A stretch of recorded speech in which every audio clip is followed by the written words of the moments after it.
This week on Cars with Big Boy Trev, we talk vehicle accessories. We review the all-new Mazda CX-30, the compact crossover that's set to take this market by storm.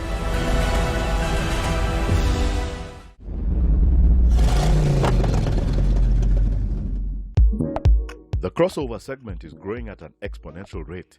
Mainstream and premium manufacturers are all jostling for a piece of the crossover pie, which in 5 years' time will account for over 50% of vehicle sales worldwide.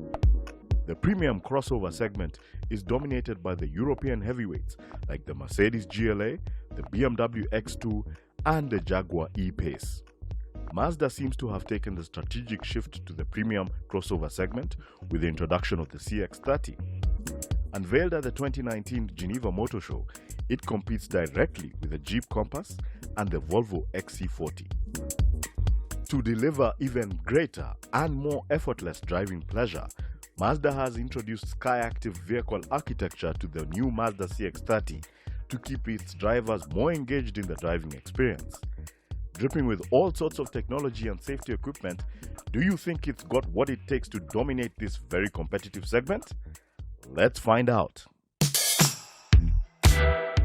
So guys, today we have a dilemma. You're looking for a crossover. You don't want something big or something small. You want something that's just right in the middle. What are your options in the Kenyan market? One, if you decide to go premium, you can decide to have the BMW X1. Or if you feel mainstream, you can have the Nissan Qashqai or even the Hyundai Creta, depends on your pocket. But today on Cars with Big Boy Trev, we have something amazing from Mazda, or the Japanese call it Mazda. This is the CX-30 and it's brand new for the first time in Africa. Nobody has ever done it before, and this is a vehicle that has won critical acclaim, accolades for safety, tech, comfort, and so much more. So before we get into the review, let's start with the walk around. How does it look? Obviously, as you can see, it has that typical brand new Mazda look. It's called the Kodo design. It's fluidity in motion, as you can see.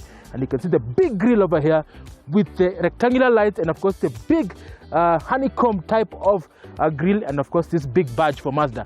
And actually here, that's where the cruise control sensors and radars are placed, right here in this glass badge.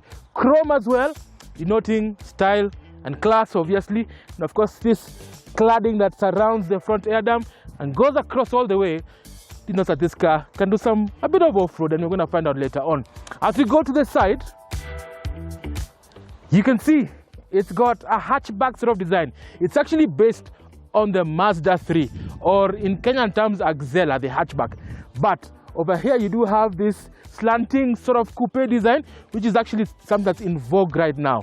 And at the back over here, you can see typical Mazda design. Wraparound square lights, obviously, with the letters denoted CX-30 with this new italics, with the Mazda badge, and of course the Skyactiv G engine that we are going to test out later. But as we said, Mazda is trying to get into that premium segment. Is the cabin that premium? Let's find out as you see what the type of materials are being used in the cabin of the Mazda CX-30.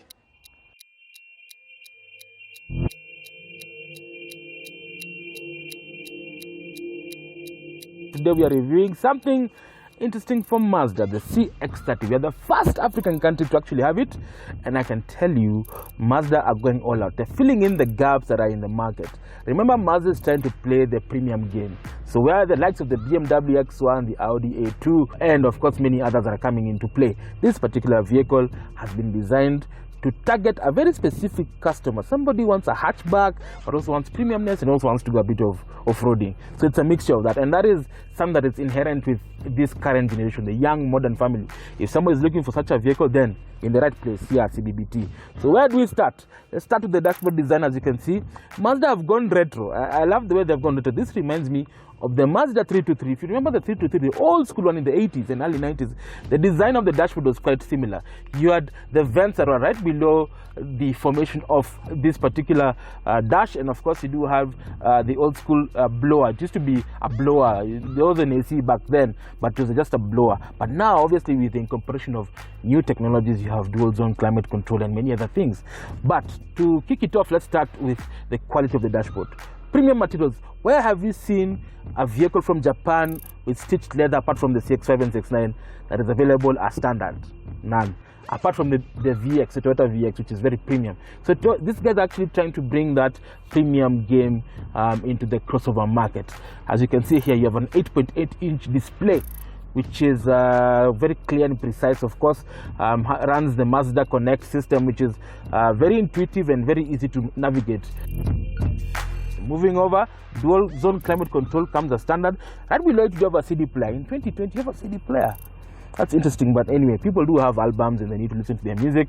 And then you also have USB functionality over here. Moving over to the gearbox console now, you do have the place where you can actually put your cell phone. In this particular model, you don't have wireless charging, but I know in the higher spec 2.5 liter version, you can actually get it as an option. Moving over, you also have cup holders that are concealed with a piano black finish on top, and of course the gated gear shift, which is standard. We don't have a traditional handbrake, so it's creating space for numerous buttons. You have a rotary dial that controls this system, and of course the volume knob, which also controls the radio part of this multimedia information system. You do have an electronic park brake, and of course hill load assist, and of course you can toggle through the different gearbox settings for sport, eco, and of course you can switch it off if you need to do some crazy things, and that we'll discuss later. Comes standard with a start-stop functionality as well, and of course if you move over to the instrument binnacle, it still gives you that retro Mazda 323 feel. So you have 3 dials. On the left hand side you have the tachometer, right hand side you have the temperature and fuel gauges, and in between now gives you the vehicle dynamic screening, gives you the speed, lane departure assist, which door is open, all those things are inside there. And of course this one also comes with heads-up display that comes as standard. Moving on to the steering wheel, 3-spoke leather, feels very good actually, and then it has satellite buttons that are not just buttons, they have been lined up with some stainless steel look to give that premium feel.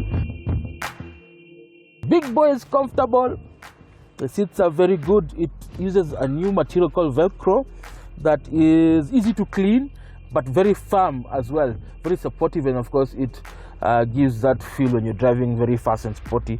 You feel like you're not being thrown around because of the bolsters on the side. And of course the steering is adjustable to your tilt and preference, tilt and telescopic, and even the seats as well, lumbar support comes as standard. Now it's time to hand over the reins to Mr. Murigo, who's going to give us fast lowdown on this Mazda Connect system, what it can do for you in your life.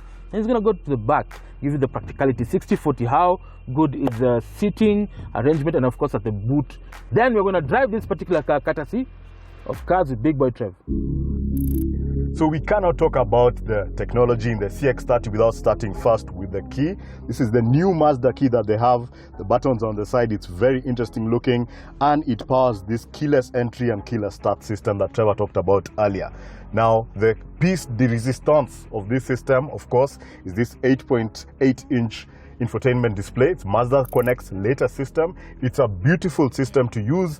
Mazda decided not to make it a touch screen because the focus of this car is keeping your hands on the wheel and your eyes on the road. So you can only control this system with this rotary wheel at the bottom over here, and with some of the steering mounted controls that we have here, as well of course now as voice controls. In the front of our system here, we actually have a beautiful driver information display, so that's a second screen in the middle here.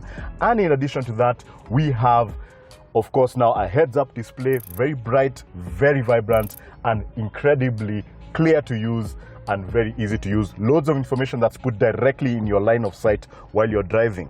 In this segment, we actually have a radar monitor in the front, in the grille, that actually gives you the distance between the car in front as well as how far it's moving. So what this allows this car to do is traffic and cruise control. This car can actually drive itself in slow moving traffic. So if you happen to be stuck in traffic, which happens in big cities like Nairobi, this car will actually keep up with the car in front of it. If it slows down, it slows down. If it stops, it stops. If it starts again, this car will start again. If it speeds up, it will speed up to match that car. Now, on the side here, we have, of course, Mazda start-stop system. This actually stops the engine when you go into traffic. You stop the car, it switches off the engine to save fuel. This, of course, now is paired with that SkyActiv G technology engine to make sure that you have the best of both worlds. Great performance and great fuel efficiency. Now, moving on to the Mazda Connect system, and you have, like I mentioned, a focus on fuel efficiency. It actually has a fuel efficiency monitor that gives you a graph of how you're doing in terms of your fuel efficiency. So it's not just about the engine and your driving style, it's actually telling you what exactly you're doing to save fuel, and it gives you tips on how you can drive better to make sure you do a better job when you're driving this car of, say, conserving fuel.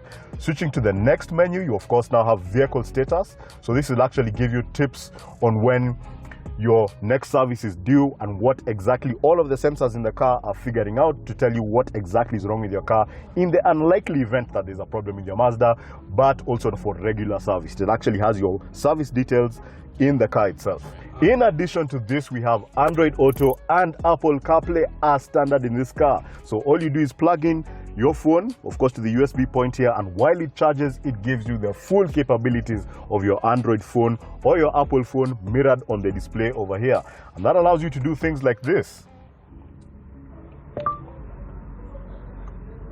Where is the nearest petrol station?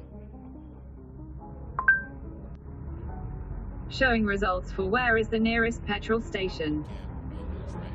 And you can see it's actually giving me a list of all the petrol stations around me, and it's actually going to navigate me to those places in addition to giving me real-time traffic information, and that's really quite something.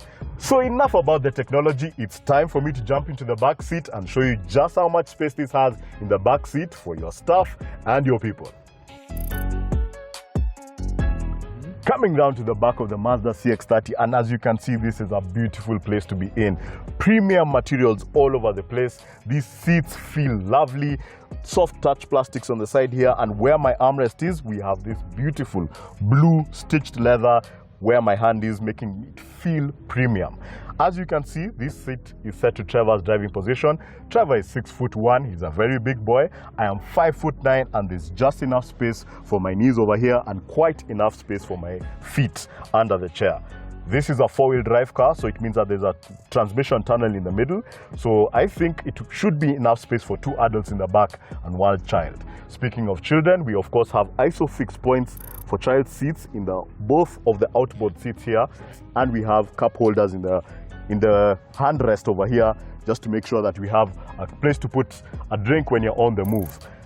Air conditioning vents are of course available also in the back, just to keep you cool when you're on the move. These are things that are usually found in very premium cars, and it's interesting to see that that's come all the way down to the CX-30. So this car honestly is punching above its weight. But let's see how much it can carry in the boot. Coming down to the boot of the Mazda CX-30, and here is where we're going to see whether this is a small compact SUV or it's a raised hatchback, because over here we have 430 liters of space, making this a really big place to put your stuff. This means that this is a proper compact SUV. And what we decided to do is to actually show you what that means practically. Our entire crew, all of their bags are actually in the back here.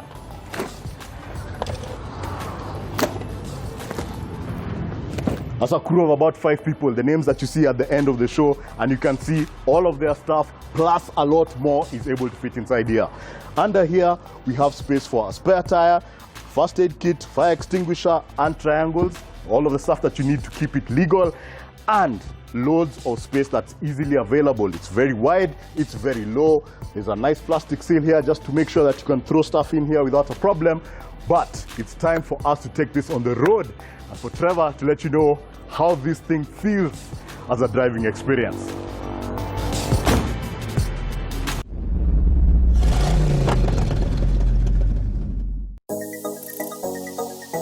So guys, today on Big Boy Trev, it's all about driving the Mazda CX-30. And I can tell you, people are actually in love with Mazda. There's that design, it's called Kodo.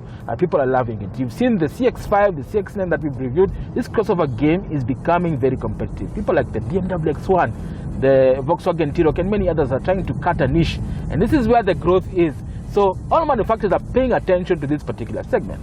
Now, let's talk about this particular car, the CX-30. It's actually based on the Mazda global architecture platform, which is also found on the Mazda 3, or it's called Axela in Kenya, and even you also find it on another brand as well, the Mazda 6 and many others. Let's talk about the power. Now this particular car is powered by a 2-liter Sky Active G petrol unit. It's non-turbo, it's not diesel. It's a petrol unit that produces 114 kilowatts and 200 newton meters of torque that on sport mode, if I decide to just floor it,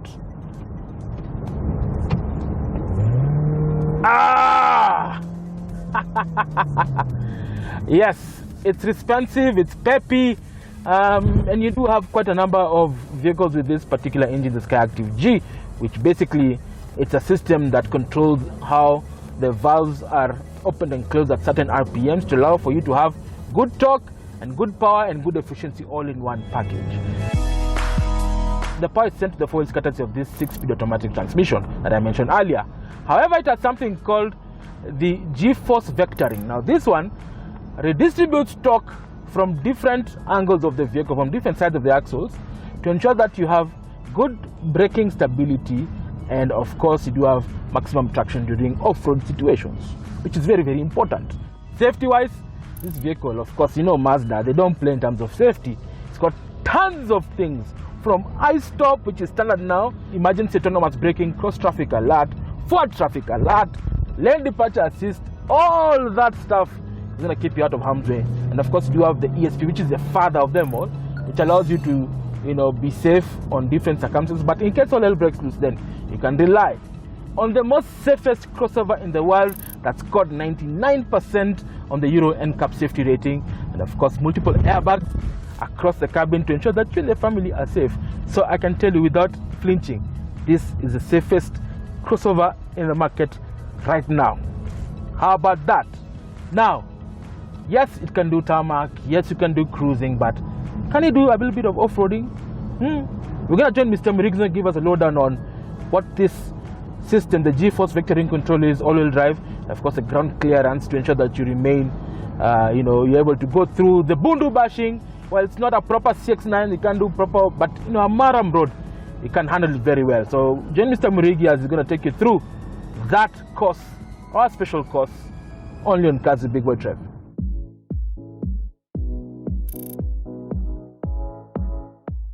We've taken this CX-30 off the road.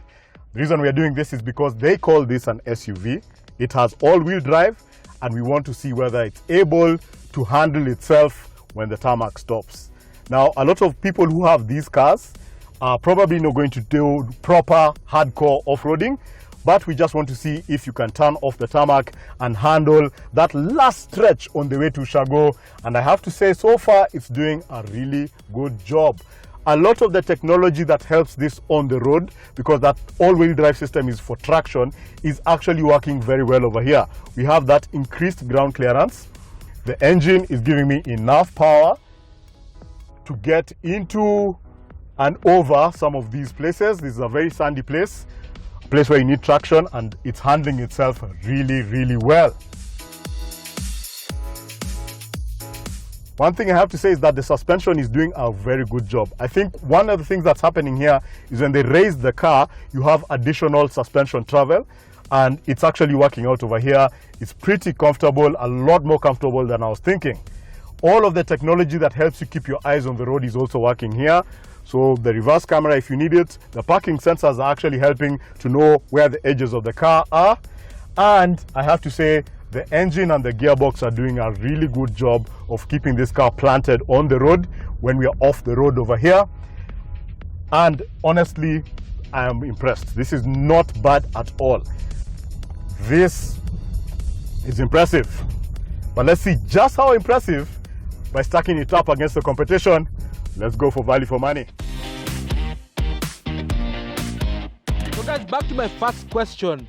Is Mazda crossing over to the premium segment? Mr. Murigi, what are your thoughts on this Mazda CX-30? This car is an incredible combination of the best that you have with a crossover. Yes. Because this is bigger than a small crossover, but smaller than a medium-sized crossover. And I think that's a space that a lot of people want to play in. This is a car that is built for the urban jungle. It's built for being in town, it's built for being in traffic. So I think what people want when they want this car is a car that's small enough to be parked easily, small enough to be nimble around town, but big enough to carry your people and the stuff that you need. And I think this does that really, really well.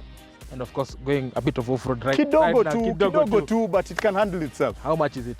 Prices for this start at 5.5 million shillings, and that comes with Mazda's incredible 3-year, 100,000 km warranty. Now, who are the key rivals in this segment? Today, I've been really impressed by this car in terms of the fit and finish and the quality. So personally, I would put it up there with the Mercedes GLA and the BMW X1. But for this size of car, which is becoming a very popular thing for very many families, and of course, young professionals, we are also looking, of course, at the Nissan Qashqai and the Hyundai Creta. Guys, do you think this Mazda CX-30 is better than the rivals that we've reviewed? The Mercedes GLA, and of course the BMW X1 and many others in the Creta? Send us your thoughts at the social media notes below. We'll get back to you with the results of that poll. Well, signing out, this is Big Boy Trev. This is Mirigi. Drive safe and be safe.